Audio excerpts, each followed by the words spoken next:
You're listening to Traumedy, the podcast that helps you take your pain and play with it. It's Traumedy with Nancy Norton. I'm a registered nurse turned comedian, turned keynote speaker, turned old. I'm just really old right now. I guess you knew I was old. As I say, my name is Nancy. That's how you can tell. Nancy. They stopped making Nancys in 1964, and then they made some more Nancys after Stranger Things came out, is my understanding. There are a few new Nancys coming on the scene now from their parents watching Stranger Things. Okay. Anyway, here we are. It is April 15th. It is the tax day. Tax day traumedy. Does anybody else have trauma? Does anybody else... If you're a trauma survivor... And a lot of trauma survivors have ADHD, and a lot of people with ADHD have, I don't know. This is the house that Jack built. I don't know. I'm a procrastinator. That's all I'm getting at. I need adrenaline to get anything done. Even with my ADHD medication on board, I can't seem to make myself every year. Oh, I'm going to do, oh yeah, February. Oh man, yeah, mid-Feb, my taxes are going to be done. How about yours? Mid-Feb, yeah, sure. Meanwhile, I have not paid quarterlies. Meanwhile, I have not kept a ledger. Meanwhile, I don't know my mileage. I have to add everything up within 2 days of tax day. And then this year, there was a glitch in my software and lost everything I had entered in the first day, day one, and got to start over. And that was disheartening. But you know what? I got to the post office. It's April 15th, 2024. I got to the post office 4 minutes before closing and got my taxes postmarked, even though I did file an extension because I don't trust that I did them right. So I filed an extension. And this year I'm going to get an accountant. I promise you, this is my year. This is it. I want to talk about manifesting. This is a special edition. 2 reasons. I am not prepared to sit up all night. I have a panel discussion in the morning at the University of, I think it's Denver. All I know is I'm going to Denver and I'm sitting on a panel about comedy and communication. So I'm excited about that. But yes, I'll be cramming on that. I'm going to go to bed, read some peer-reviewed studies just to make sure top of mind. I've been studying therapeutic humor for 3 years and I graduated this past weekend. Yes, that was supposed to be the applause button. I graduated this past weekend from the Humor Academy, which the acronym is HA, ha, ha, ha. So 3 years, ha, ha, ha. And somehow I'm certified in something. I don't know. It's certified humor professional. I argue with them. I'm like, I think being a certified humor professional is an odd descriptor in my mind, but I know what I did. I know I've studied it. I've read the peer-reviewed studies and I drank the Kool-Aid. So now I do keynote presentations about the power of humor, how it helps us, why we need it, good for team building, all kinds of things. And of course, communication. Here we are. So stay tuned for this episode. Oh, also I have big news about sociopathic exes I may or may not have mentioned on this program. Wow. Big news. Stay tuned. Right after this, there's nothing coming up. I don't know why I say right after this. Maybe there's going to be some music or something. We have no sponsors yet. We have not asked for any sponsors, but I'll tell you what, we do have a sponsor. Stay tuned for a word from our sponsor. I'm not going to do that again. All right. Traumedy is sponsored by Nurses Off the Charts. Nurses Off the Charts is a different kind of comedy show. This show is different because it's about you. It's about the attendee. It's about connection. It's about heart. What got you into healthcare? What was your calling? We talk about your calling. Then we talk about what are some of the things you've experienced that may or may not have been hilarious. Usually they were hilarious. How did you get through that? Tell us a time where stress turned into humor. And it's been very, very healing. Last show we had last Saturday was in Parker, Colorado at the Schoolhouse Theater on Main. one of the most heart-centered Nurses Off the Charts show so far. And I think it's because I set that intention. So I'm going to keep working on setting that intention, asking each person who shares a story, tell me how you got into healthcare. Almost everyone who shared got into healthcare because they had experienced gratitude for a nurse that took care of their mom or their child or their loved one. And they were like, I wanted to pay it forward. I wanted to do that. And a lot of them, many nurses said, I always wanted to be a nurse since I was a very small child. So it's like a very deep soul calling. It's just like they came into this world wanting to be a helper, healer, nurse person. Nurse person. Are you my nurse person? All right, let's get on with the Traumedy Tax Day edition. Welcome to Traumedy. You're still listening to Traumedy. I am Nancy Norton. I'm your host, and I'm your guest this week. This is going to be a little bit of a shorter episode, depending, who knows? I may get on a roll here. You never do know. I am here. I want to just share a little more about my journey, what called me to do Traumedy.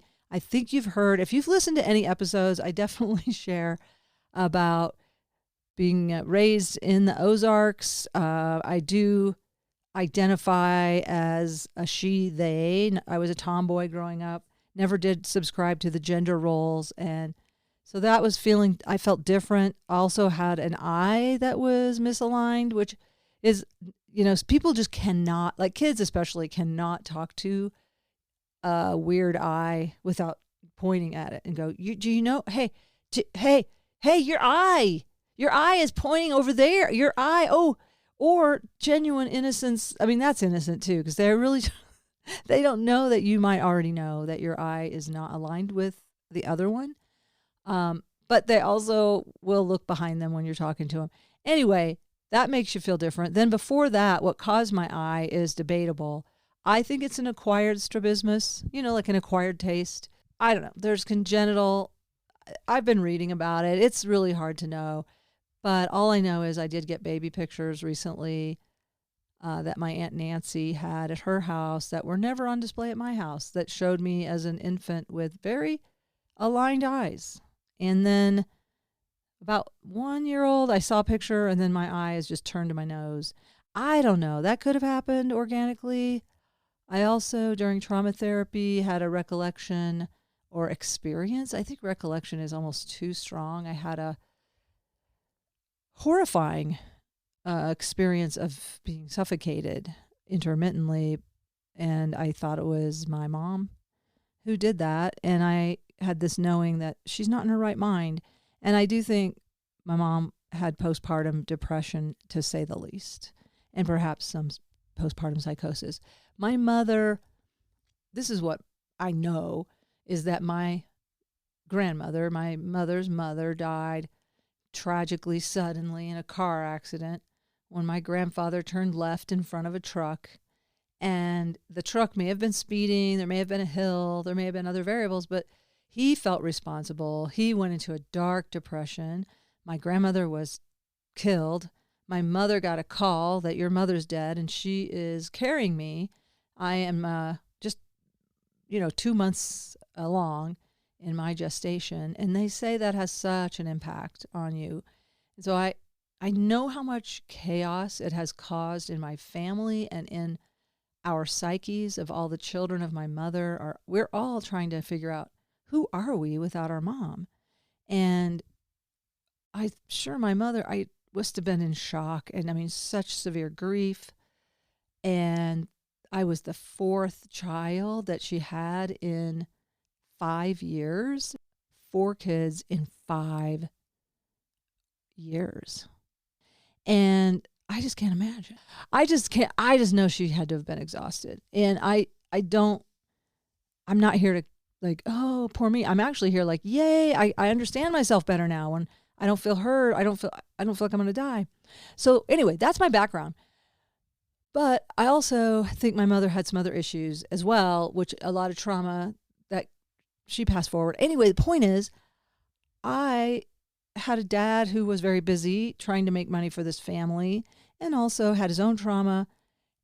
And, I was at a show last night and nobody raised their hand when I said, did anybody come from a family that you did not feel like you got any kind of trauma or dysfunction from? And there was no one raised their hand. So I don't know if they were shy, like didn't want to say, oh, my family was perfect, but nobody raised their hand. So everybody's got stuff, but my stuff is this specific to me. So here's my stuff. Okay, if I don't feel heard, that's why I'm doing this podcast. Please hear me. If you don't hear me, it's okay. But I don't know that you don't hear me. There's a lot of people not hearing me. There's millions and billions of people do not hear me. But the people that do, thank you for listening and thanks for hanging in there during this long ass sentence. But so my mom, in my experience, had a lack of empathy and was very much made my life about her, and I do think it follows that she might have done some programming very early on to suppress my expressions, and it kind of backfired because I always said things that embarrassed her, and then we would get home and she would tell me what an embarrassment I was. And that was the biggest thing my mom could say, is how much I embarrassed her by talking and saying the truth, which was silly. Like there were things, I don't know, just asking a question, like, why is this like this? Yeah, over and over again, where I should not be speaking the truth. And it wasn't even insulting things. Like sometimes it was like, hey, your blouse is dirty. Like, people pointing out my lazy eye. It's like, hey, your eye's jacked up. But there's an innocence in that. And I see that when kids do stuff like that.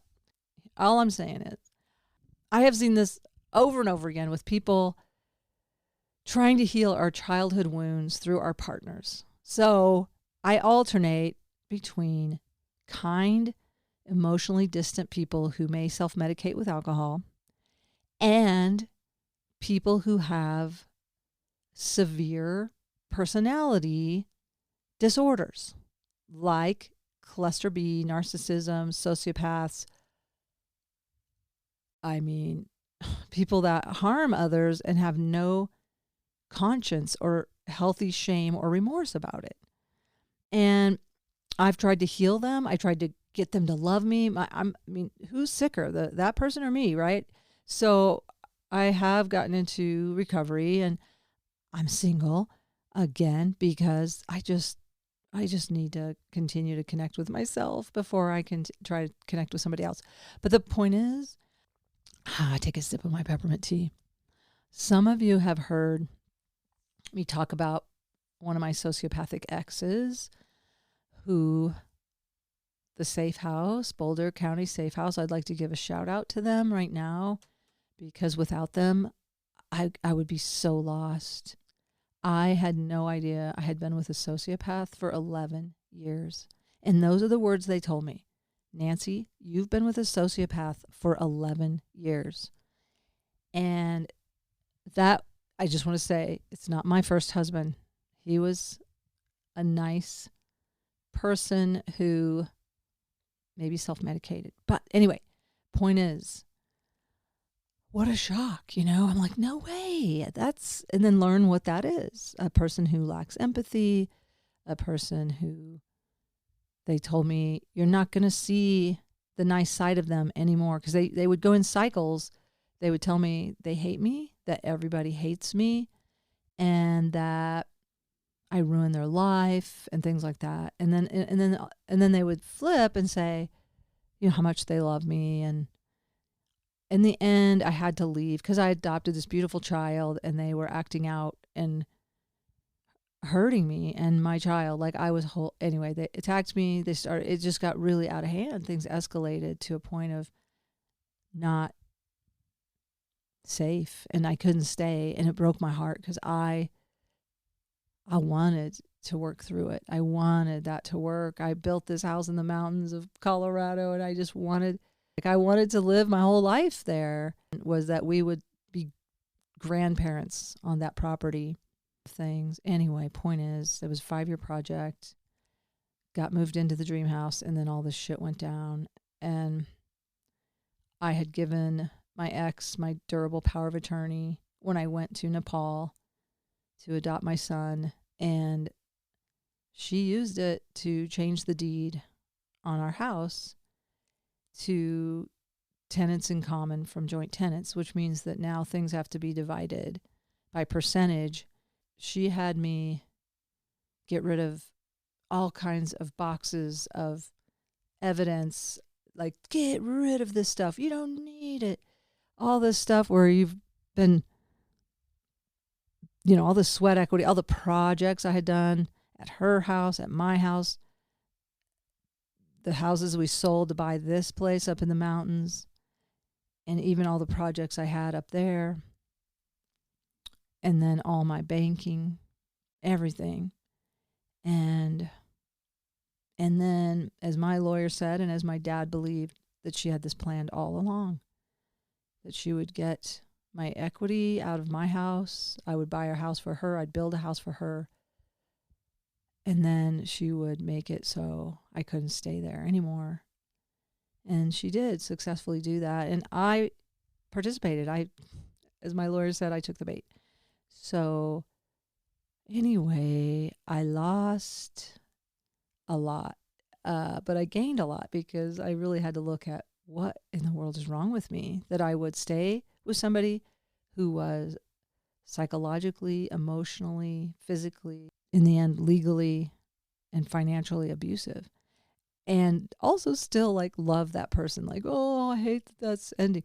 Anyway, there's a sickness there that had to be resolved, a fear of abandonment, not just fear, terrified of abandonment and terrified at my core. And I do think that came out of that infant trauma.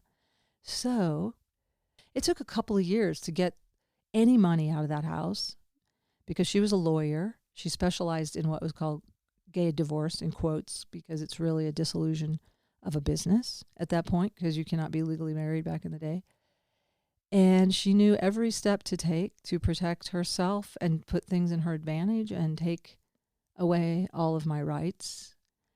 And she framed me, literally framed me with the police. I didn't need to be framed. I did enough. I threw a guitar. I confessed to throwing it. That's a felony if it's over $1,000. I think back then it was just $500. And that has a domestic violence tag because it was her guitar. And even though she was shoving me around and she kept saying, treat my guitar with respect. Anyway, I snapped. I lost it. I threw that guitar. I stomped it. I threw it and stomped it. And I lost it. There's no question I lost it. And then she came after me, running after me. And this has been done now a long time, but I'm constantly worried. I look over my shoulder. I was just doing my living trust with my lawyer, and I'm still terrified that she somehow has documents that she could take everything from my son. She took my parrot that had bonded with me for 11 years. He was her parrot originally, but then when I moved in, he just became my baby. And she always told me that he is my baby. He's yours. And I mean, he was so bonded with me. And my cat, she wouldn't let me have my cat. She had a cat. We each had a cat. They were not the same with each of us. Her cat was, you could tell it was her cat. I would never, ever try to separate somebody from their cat or the cat from them, more importantly, in my mind. She had a horse. She had a dog. That was hers. That was just, those animals were her. They were bonded with her. And Stella and Lucky, the cat, Stella, the cat and the cat and the parrot were bonded with me. I mean, deeply bonded. And I know some people out there may not give a shit about animal bonds, but to me, it's a deep a bond as any. In fact, I think I've grieved animals more than people sometimes, they go deep in your heart, and it makes me cry thinking about how sad they were to lose the connection, Well, let me just say this. That person who framed me with the police, who shoved me around with my baby in my arms, who told everyone in our community that she was just a victim that she never did a thing. And even in the police report wrote never, never, ever, ever, ever, ever, like several, I think it was 7 or 8 evers, and then never hit, kicked, or punched Nancy Norton. And then showed up in court acting like so weak that I could never have done that. I couldn't possibly. That person made themselves so sick with their lies that they died. Yeah, they're dead. They are dead. I just found out they've been dead over a year, and I didn't know it because I don't want contact with anyone who talks to them. I'm like, nope. If you're friends with that person, I'm sorry, I cannot. You don't understand. If you haven't been through narcissist abuse, they don't have friends. They have flying monkeys. That's it. And I just know, and I knew it. I don't want any information getting back to her. I don't want any information. I don't want to know anything about this person. Well, I don't know how. I know how, actually. The parrot, I was going to say his name, but now I feel like I don't want to give out names at this moment.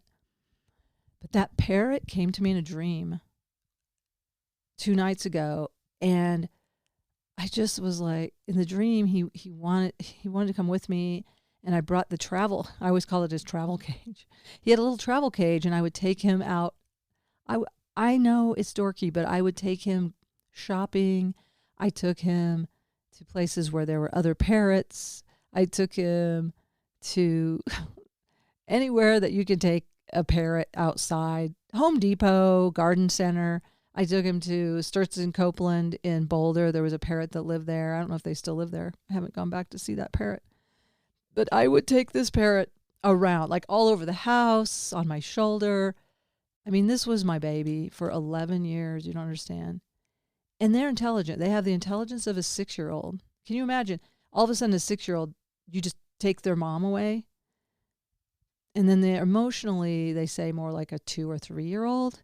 So they're a little bit dangerous. They'll bite. He will bite you. He tried to bite her all the time because they protect the nest. And so I was like his sweetheart, and she was now the enemy. But anyway, she's dead.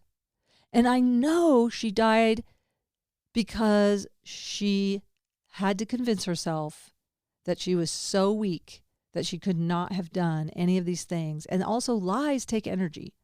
Oh, the other thing, just if in case you're like, oh, she said, I mean, there are some real hardcore, tangible things. One of them, when I adopted my son, when I was in Nepal, I wanted him to take a part of his culture with us.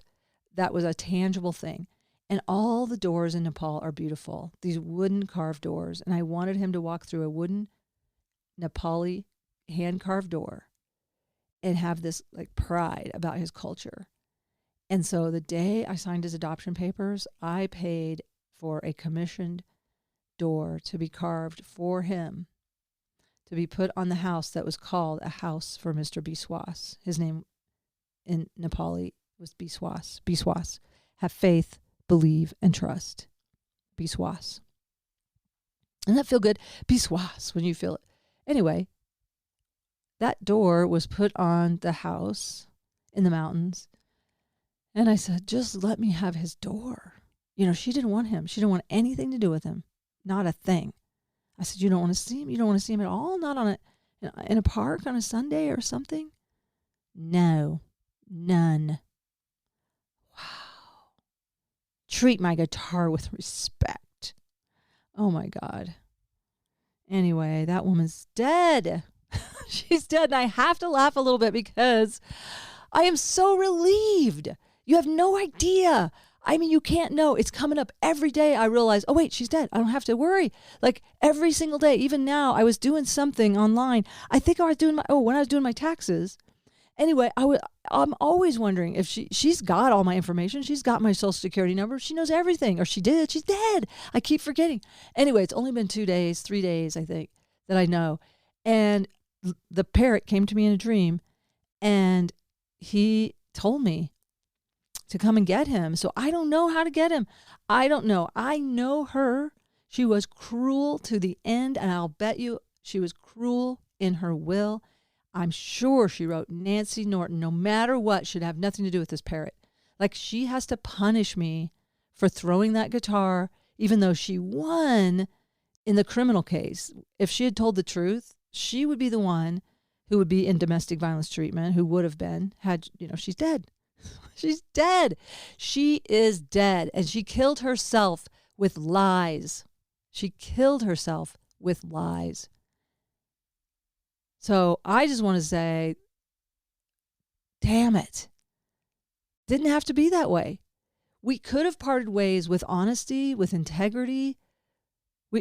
She could have just hey, I want you guys to have a great life. Take this Nepalese door, put it wherever you live. Here's your equity you had in your house. She didn't even need my equity. She had an inheritance from her father who had millions. She didn't need my money. That's the other part. But the safe house told me, no, you're leaving her. When you said I have to leave, when you said I'm so sorry, and I mean, I was crying. I wasn't like, I was like crying, like, I'm so sorry, but we can't stay. I had stayed with her through cycle after cycle after cycle because I didn't take it as personally. I was like, your mind is playing tricks on you. When you start speaking in that really big global black and white thinking, everyone hates me, they can't, because not everyone knows me. Okay, all the people that know you hate you. Well, I don't think they might not like me, but why would they spend their time hating me? I mean, that's a lot of they have other shit to do. They really do. It's not about me. So there was just these distortions. And then I was just like, that's mental illness. And I had compassion for that.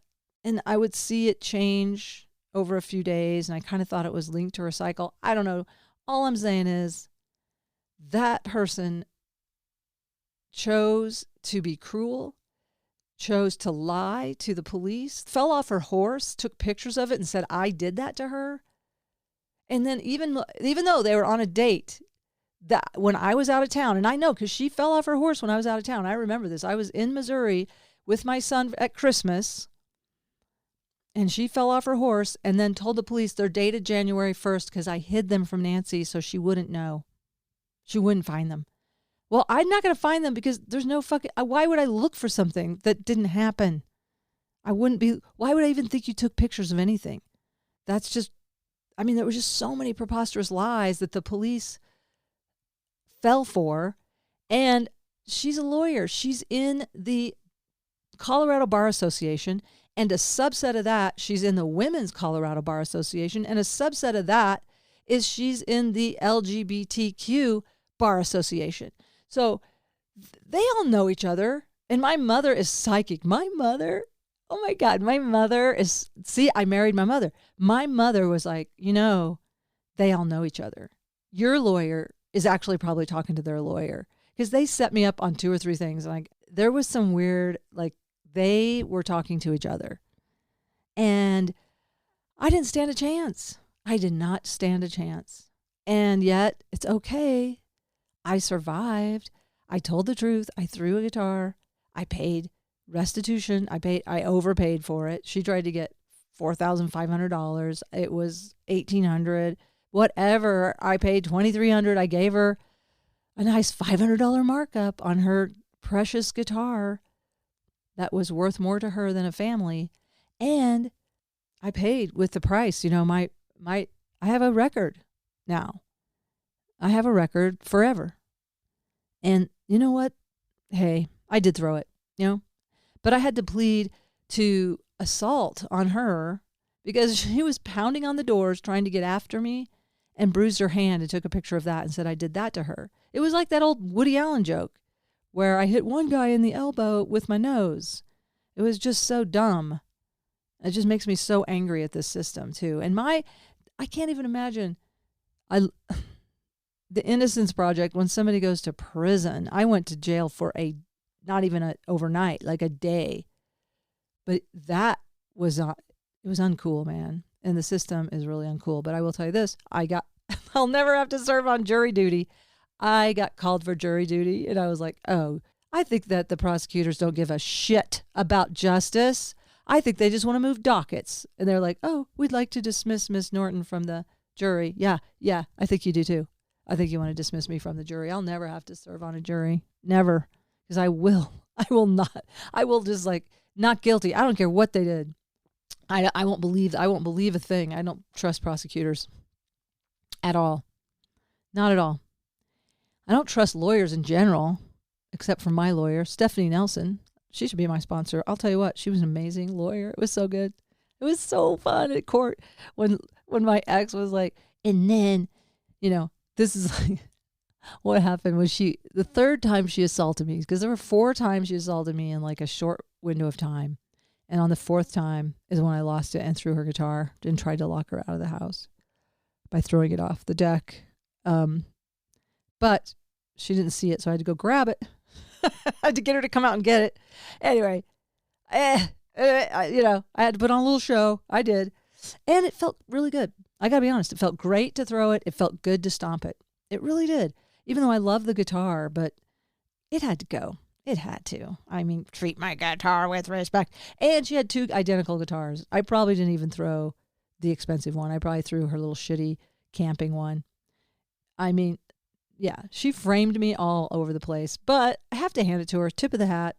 I mean, I'm an idiot. I just was like, oh, she won't lie to the police. She'll tell them what I tell them. She'll tell them the truth. That's hilarious. Anyway, if you've had injustice, the gaslighting on a small level is hard enough. The gaslighting in court gets expensive and also bigger consequences. But she's dead. I have to keep reminding myself. And I'm not happy that she's dead. I'm happy, like my mother. I'm just so happy to be out from under their thumb.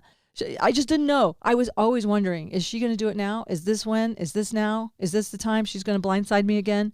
She can't. She's dead. So it's not that I'm happy she's dead, but I'm happy she's dead. Do you understand the difference? I am so happy. And my mom, I love my mom, but it was time. She was 94 and I was under her thumb. I couldn't express myself because I was such an embarrassment to my entire family. And I am probably still an embarrassment to a lot of people in my family, but I don't care. That's their problem. But when my mom was embarrassed, she became suicidal. When I came out on Evening at the Improv as a lesbian in 1994, my mother did a suicide attempt before the taping, 2 days before the taping, trying to shut my mouth. And I didn't do it. I went ahead and did the taping, but then I didn't have the nerve to ever audition again, or at least for decades. And then it was just like, I don't know. She probably helped me dodge a bullet. With fame is not all it's cracked up to be, as what I understand. So I love doing comedy. I love doing it on a small scale. I love just making a room laugh. I love lifting spirits. My intention is help heal myself and others. I hope they laugh. I hope they leave the room feeling better than when they came in. That's my goal. I hope that when you come in to see my show, you leave feeling better. That's it. That's my whole thing. So I feel now like I want to pause and see if there are any questions. I mean, you can send me questions if you have any. I do feel I've been wanting to write a book about this, not to be vindictive, because really it's about me owning my shit, because I participated in that relationship. Nobody made me do that. But it was an outcropping of a dysfunctional childhood, trying to heal those wounds with people that reminded me of my parents. And like I said, the people that remind me of my dad are kind, thoughtful, but a little emotionally distant in my experience. And I crave attunement more than anything. Emotional attunement is something I have yet to fully experience. And except for maybe with my son, and maybe that is the selfish reason a lot of us have kids, is to heal that mother-child relationship. And that's the message I got last night at the Moms Unhinged show, was how many of us are here just trying to make an improvement on the previous generation and trying to stop this generational trauma. I think that's what it's all about right now. Oh, but I am free. I am free. And, I'm also free to grieve, because I wanted that dream. I wanted a family. I wanted that dream house to work out. I spent 5 years working on that dream house that I thought we were going to be a family in for the rest of our lives. I really wanted that to work. And there were moments it was beautiful, and then all these crazy things that happened. And it was a huge loss for me. I don't want to be dependent on anyone. I love making my own money, which I want to get back to manifesting. Part of my recovery work, one of the promises in my recovery program is that we will become financially secure. And this year I met my goal for what I needed to make, I feel, for the rest of the working years. I'm of an age where I should be retiring, and that's not going to happen. I mean, not for at least a decade, which is fine because I love my work. I love it. I love doing these keynotes. I love sharing the power of humor. I love sharing laughs. And I know this, maybe it doesn't sound very funny, but I do love it. I love sharing laughs with people. And I love taking my pain and playing with it and showing people how I play with it. Like I've written a lot of stories about going to jail, the Boulder County Jail. And I've shared that on here before, I think, about imagining, what Boulder, I didn't think, that I would go to jail. I thought that the Boulder police would show up in a rainbow paddy wagon with smudge sticks and just smudge our relationship back into a happy place. There's like lots of imagery that comes along with it, but I do think it was for the highest good. Honestly do think it was for the highest good that I had a big, the universe hit me with a board, man. And I just like, whoa, I had to completely look at my stuff. And I have a lot of stuff. And thank you to trauma therapy. Thank you to the EMDR I've done, to the brain spotting, and to the psychedelic therapy. Most of all, I think the psychedelic therapy got me to that deepest level of seeing the truth about my own mother and about my own reaction to my mother. Are there any questions? Oh, man. Again, not to celebrate a death, but like to celebrate the freedom, and also, well, I do watch a lot of near-death experiences. Near-death experiences are really beautiful. They're not morbid. I hear my mother, you have a morbid sense of curiosity. I'm like, that's not it. It's like that part of it where you die is not the main focus at all. It's just, I died, and then all this bliss happened, and then all this wisdom came, and now my life is different, and I have these gifts of intuition and psychic abilities and channeling and all kinds of stuff, which I want to talk more about too. But anyway, I do believe that is all for the highest good. I do believe I had near-death experiences as an infant. I do believe I have some intuitive gifts, and I'm using them doing comedy, and I'm using them sometimes with my friends. I channel their dead relatives, and I've had that validated back to me. So I'm not ready to say I'm the Long Island medium or anything. I'm just saying it's every now and then kind of a cool thing. And even when I'm on stage, I try to get out of the way and turn it over to the muses and let them talk. Because listen, they're just funnier than me. So, and I do think that on the other side, my ex and my mom, I think they're in bliss. And I love their souls. I always did. I always will. I love their souls. And I love my mom for giving me birth. I love my mom. She was a hard-working nurse. She was an amazing nurse. And she managed 5 children. 5 children. And we're all, doing okay.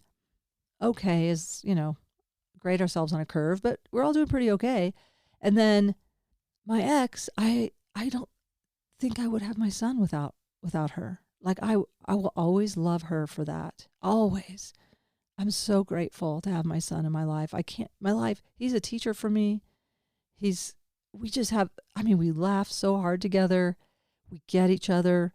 His mind and my mind work so much alike. We both have ADHD. He sees people for who they are really well. I feel good about that. I'm also grieving, and I need to, I can finally really let my guard down and grieve. I think that's something that happens with sociopaths. And when you leave them, it's like you still have to keep this armor up in case you run into them or something, or some battle is going to happen. There's just this, it takes energy to maintain a force field of protection. And I'm like, phew, I can let my guard down. Oh my God. I can't believe it. Oh, I was so shocked. Dead. Wow. And they've been gone. Been gone a year, over a year. Wow. Like I said, the soul was beautiful. The ego, the wounds were so deep. The cruelty. I mean, why would you be mean? Why would you be mean to a little toddler? Not give him his Nepalese door. Why would you be mean to the parrot that loved me? Why would you be mean to the cat that was my baby? Why would you be mean to them? Why? And I noticed in their obituary, animal lover. I'm like, oh God, so disgusting. Animal lover. Oh, it was so gross. So gross to see some of the stuff. Ugh. Victim crime advocate. Yeah, you didn't advocate for me. You know, you committed several crimes against me. You, dead person. I'm almost over it. I'm not there yet.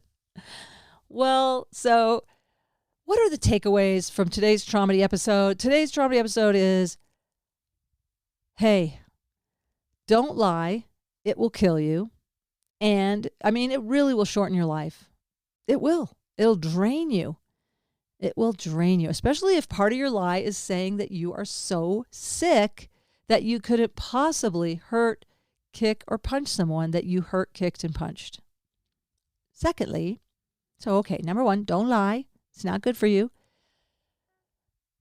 Get away from people as best you can. Don't throw stuff. At the end, just see. It's not easy, though. Have an escape plan. Put things in place. Hopefully get healed before you get in a relationship. But that's a dream come true. But anyway, sometimes this is where we have to learn the hard way. And I mean, those are some important lessons. And the other thing I want to share about tax day, because I had to write I was going to get a car this year, but it was, what I would have paid for a car. Exactly almost what I was going to pay. A Prius. I wanted to get I have a 2008 Honda Element. I wanted to get a hybrid. I'll manifest some more. But anyway, all my taxes, because I didn't pay quarterly. Pay your quarterly taxes if you can. Do a ledger. You already knew that. That's me. I was like, oh, I'm so used to floating just above the poverty line. And then all of a sudden, oh my gosh, this is what happens when you make money. You have to pay more taxes. So that's a good problem to have. I hope that the kind of problems you have are the good problems to have. I hope you're on the other side of sociopath abuse. I hope that you've come through and see it for what it is.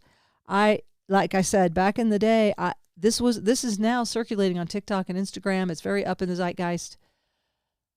I just think back then, I thought a sociopath was a serial killer. I didn't know 10% of the population had a lack of empathy, a lack of insight, pathological liars who, don't care, lack of conscience, lack of remorse, just don't care about other people. I had no idea. And I still you can't get inside their head. If you have empathy, you can't imagine not having it. It's just hard to imagine. And it's like they can't imagine the other way. I mean, I've talked to them like, can you just imagine what it's like? Put yourself in my shoes. They just can't do it. And it's not about you, but it impacts you. Like it really wasn't about me, but it impacted me severely. Get away from them. And, I guess put up that golden light. I'm trying to learn how to do it where it doesn't cost a lot of energy, like that it's just an automatic thing. I think what it is taking down the tendrils, because as kids that were raised by either narcissistic or other kinds of parents that maybe lacked empathy, where you had to kind of psychically reach out to them. Yeah, I think that it's just almost like unlearning is the hardest thing we do. Just so trying to figure people out so that you can make yourself safe. That's part of it. Trying to get into their mind, trying to see what makes them work so that you know how to navigate and make yourself safe. And that is a gift and a curse, right? So then how do you make yourself safe without having to figure that person out? The best thing is just to get away from that person, I would say. That's my 2 cents on that, on tax day. 2 cents on tax day. Well, I'm going to stop. I don't know if I'm ever going to, if I have the nerve to upload this, it'll be a miracle. But I think I will. It's late. I'm tired. I've been working on taxes. I have a panel discussion early in the morning. Anyway, here's what's coming up on Traumedy in the next 3 weeks. I have 3 episodes already recorded that do need to be kind of edited. I have 3 episodes with people from the Association of Applied and Therapeutic Humor. 2 of them are authors, experts on humor and therapeutic humor. One of them was one of my classmate peers who is a wonderful person that shares his journey and how humor has helped him through a lot of rough times. So we got 3 great episodes coming up, and I want to hear from you. Do you want to be a guest? I think there's a few of you I'm still needing to reach back out to because it's just been a very busy season. Thanks to you. Thanks to Nurses Off the Charts. If you're a nurse or you know a nurse, here are the dates. Here's where we're coming up at Nurses Off the Charts. Special Nurses Off the Charts. You can go to my link tree if you want to find any of these shows. Nurses Off the Charts. The special one is Nurses Week, May 5th. We're going to do a telecast of that one. We're going to do a simulcast on Zoom or one of those platforms. The venue in Louisville, Colorado has the capacity to do a simulcast, and we'll take questions from all over the country or the world if you're tuning in from somewhere else in the world. So we'll be uploading a link to that. It's May 5th. It's Nurses Week. You can hear some of the stories that I'm going to share, some that I've already heard, and then nurses there will also be sharing their stories and what got them into nursing, some of the heartfelt stories, a lot of funny foreign bodies. I'm going to say it. Very, very funny foreign body stories. Last night, oh my gosh, these people, this whole nursing team came, and this is where team building is so great with nursing. This whole nursing team came, and they were all talking about this one patient who had come into their clinic with a colostomy bag and had some obstructions in it because he'd been out the night before with some ladies of the evening and passed out.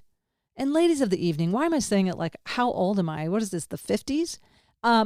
Some sex workers. He'd been out with some sex workers. And I guess I'm going to say that I think this is a crime because they put stuff in his stoma, okay? In his, rosebud. I don't know if you've ever seen a stoma. They're beautiful. They're like a little rosebud. But yeah, they put things in there and they did an x-ray and they were semi-solid, what did they say? Semi-liquid filled spheres. And so everybody's trying to guess, what are they? What's in there? He wouldn't say what they were. Maybe he didn't know because he was passed out. But they were like, what's in there? Tennis balls, golf ball. What's in there? So when he went to surgery, turned out, you ready? 3 limes. Limes. That's a crime. That is a lime crime. I mean, Zach Moss was at the show. He's like, were they making margaritas? What was going on, And you put the lime in the coconut and drink it all. What the hell, man? Anyway, these are the kind of crazy stories. Sometimes you hear a crazy foreign body story. That was one of the wildest ones I'd heard, I have to say. But there you go. Probably should have done a trigger warning. I think you got enough trigger warning. You knew it was coming. I was kind of leading up to it slowly, gradually. But there's so many and beautiful stories about recovery. That was, just to balance that one, there was another nurse there who got into nursing because her child had leukemia and her child recovered. Her child recovered fully. And then she was just like, I want to do that for other people. And so she ended up working in a neuro hospital with traumatic brain injuries. And there was a man that came from, had to learn to walk and talk and everything. And they got him to a place of recovery. And it was beautiful. And then she said he came back to that hospital and got married in the chapel in that hospital. And I mean, to hear her tell it, it was beautiful because she was tearful sharing that. It was just the thing that kept her coming back to healthcare, like helping somebody who was so far debilitated into thriving and getting married and celebrating that with the nurses. So those are the stories. Those are the things that keep us coming back, why we do healthcare. So we got to take care of our nurses, take care of our caregivers and our CNAs and everybody. All right, kids, I'm tired. This episode is brought to you by 2 days of taxes, and a huge check that went to the post office at 5:56 p.m. All right. I hope you have a wonderful, wonderful week. We'll be back with a guest next week on Traumedy. Every Tuesday, an episode. Every Tuesday. Peace and love, everybody.